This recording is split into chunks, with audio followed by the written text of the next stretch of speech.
Bonjour. Alors je me suis connecté sur ma base de test pour les notes de frais et j'ai rentré mon identifiant et je tombe sur cet écran. Vous allez tomber sur exactement le même écran. Donc ici il y a l'onglet activité, il y a l'onglet feuille de temps. On va commencer par l'onglet feuille de temps, compléter ma feuille de temps. Alors compléter ma feuille de temps signifie que soit j'ai rentré une feuille de temps, là dans le cas très précis j'en avais déjà rentré une et elle est au mois de mars parce que j'ai déjà rentré des feuilles de temps, février et janvier, je ne peux pas en rentrer d'autres. Donc je vais faire quelque chose comme si j'étais au mois de mars. Donc j'arrive ici et j'ai une date de début qui est le premier. Je pourrais changer la date de fin, mais il n'y a aucune raison de le changer. Et je vais commencer maintenant à rentrer des notes de frais dans ma feuille de temps, qui est le mois de mars. Donc je clique ici à droite sur le plus nouveau. Je vais aller chercher un code mission puisque les missions doivent être entrées au préalable dans le système. Et je vais par exemple faire cette mission euh, que je sélectionne. J'ai bien entendu l'obligation d'y rentrer une date de réalisation de ma mission, par exemple le 2 mars. L'intervention, c'est le nombre de demi-journées, j'en fais 7. J'ai contacté 4 personnes. Je vais avoir des frais kilométriques, d'autres frais. Je vais faire ici l'objet de ma mission. Je rentre visite CMA par exemple. Et le lieu d'intervention, c'était Cannes.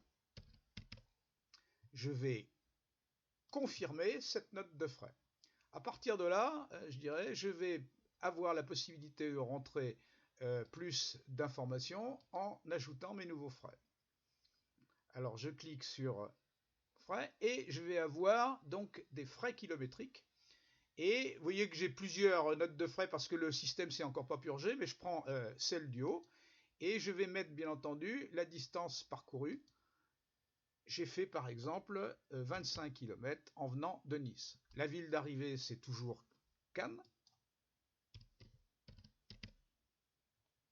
Et je confirme.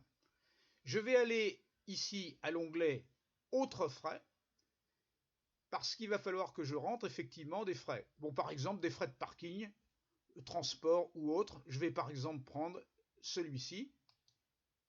Je vais bien entendu le rentrer et je vais rentrer ces frais de parking. Alors ces frais de parking, ici, je vais mettre le montant, 12,50 €, et je ne fais pas l'abandon de frais. Je suis ici, je vais mettre mon justificatif de parking. Donc je vais aller le chercher une fois scanné sur mon système. J'ai rentré ici un document entre guillemets bidon juste pour vous montrer qu'effectivement je peux joindre cette note de frais. Je fais ici, je ne fais pas d'abandon de frais, je me répète, j'envoie OK.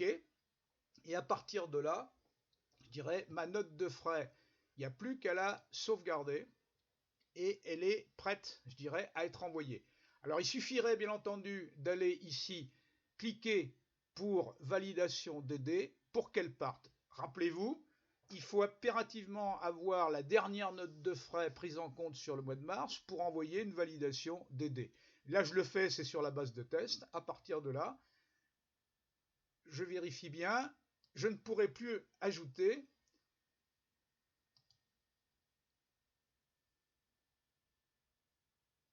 Alors, il me dit qu'il faut effectivement que je valide ma feuille de temps avant d'envoyer la validation note de frais. C'est ce que je vais faire.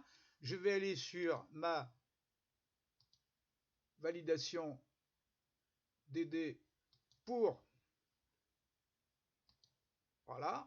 Et à partir de là, ben, écoutez, tout est parti, tout va bien. Je peux retourner, je dirais, voir effectivement où en sont les notes de frais, mais la validation, je dirais, feuille de temps, a emmené en même temps la note de frais qui était accompagnée.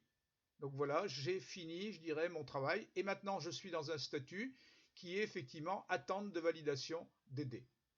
Et je sors de mon environnement.